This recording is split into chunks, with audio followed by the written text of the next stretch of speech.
આવી સ્થિતિમાં સ્થાનિકોનું રહેવું પણ મુશ્કેલ બની જાય છે, જેને લઈને સ્થાનિક લોકો અને પૂર્વ કોંગ્રેસના કોર્પોરેટરો દ્વારા વિરોધ કરવામાં આવ્યો હતો। સુરત મહાનગરપાલિકાના શાસકો દ્વારા જ્યારે ચૂંટણી આવે ત્યારે ખાડીનો મુદ્દો લઈને મત માંગવા આવે છે, પરંતુ જેવું ચૂંટણી પૂર્ણ થાય ત્યારબાદ આ મુદ્દો ભૂલી જવામાં આવે છે।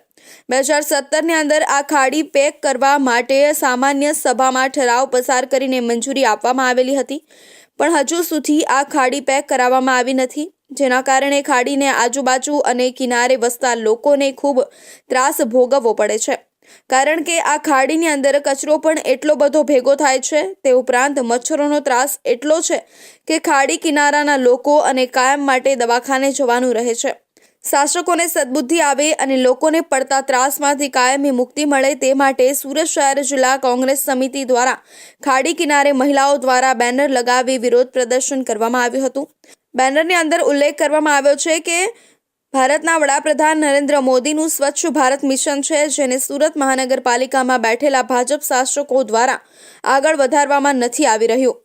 ત્યારે આ બેનર દ્વારા નરેન્દ્ર મોદી ભાજપ શાસકોને વિનંતી કરી રહ્યા છે કે આ મારું સપનું છે, તેને સાકાર કરવા માટે હવે આપ ખાડી સાફ કરાવો। તે ઉપરાંત છાસવારે સસ્તી પ્રસિદ્ધિ અને ફોટા માટે ઊભા રહી જતા વિપક્ષ નેતા કે આ જેમનો વોર્ડ છે। અમારા પૂણા વિસ્તારની વર્ષો જૂની આ સમસ્યા છે। અમે પોતે આ વિસ્તારમાંથી પ્રતિનિધિત્વ કરતા હતા।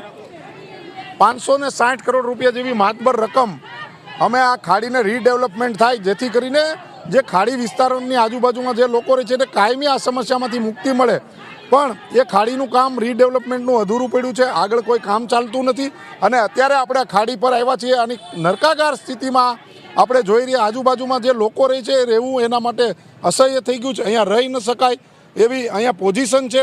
તો અમે તંત્રને જગાડવા માટે અને આપના માધ્યમથી એમના સુધી વાત પહોંચે, શાસકો સુધી, વિપક્ષ સુધી, કે 1 કલાક તો અહીંયા રહીને તમે બતાવો। જો 1 અઠવાડિયાની અંદર આ જે સમસ્યા છે એનો હલ નહીં આવે, એનું નિરાકરણ નહીં આવે, તો આ સ્થળ ઉપર સ્થાનિક લોકોને સાથે રાખીને અમે ઉપવાસ આંદોલન પર બેસીશું। આ અંજની સોસાયટીમાં આજે 2 મહિના થયા કચરું ભરાણું છે, કોઈ અહીંયા કાંઈ જોવાય આવતા નથી। આગળથી ખાડી બંધ થઈ ગઈ છે, પેક થવાની હતી, પણ જો એને પેક જ ન કરવી તો અહીંયા કચરું ભરાણું છે, એને કંઈક ધ્યાન તો દેવું જોઈએ ને સરકારને। આ મૂંગી ને બેરી સરકાર છે, હું તો એવું માનું છું કે મૂંગી બેરી સરકાર છે ને આ કોઈ દી આગળ વધારશે જ નહીં। અને અમને વિશ્વાસ છે જો આ 2 પેઢી વૈયા ગયા હોય ને આ ખાડી ન બંધાતી હોય અને અત્યારે અમે કઈ હાલતમાં અમે જીવીએ છીએ અને મચ્છરનો એટલો ત્રાસ છે, તો સરકારને પણ સમજવું જોઈએ કે આ નાના માણસો છે કઈ રીતના દવાખાને જતા હોય, નાના બાળકો છે અને રોજની રોજ સાફ કરવા આવે, ક્યારેક 2 સાટ કચરું કરી દેશે ને વચ્ચેથી પાણી વયું જાય છે, પણ એકવાર જોવા તો આવો। અધિકારીને અમે એમ કહીશી કે તમે અહીંયા જોવા આવો। પૂર્વ કોંગ્રેસ કોર્પોરેટર દિનેશ સાવલિયાએ જણાવ્યું કે શાસકો અને વિપક્ષ બંને સ્થાનિક લોકોની મુશ્કેલીને દૂર કરવામાં નિષ્ફળ ગયા।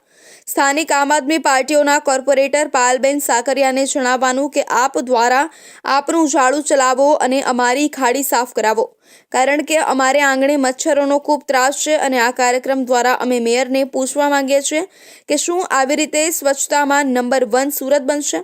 જો 7 દિવસની અંદર આ સમસ્યાનો ઉકેલ નહીં આવે અને ખાડી સાફ કરાવવામાં નહીં આવે તો 7 દિવસ બાદ સુરત શહેર જિલ્લા કોંગ્રેસ સમિતિ દ્વારા વિસ્તારના લોકોને સાથે રાખી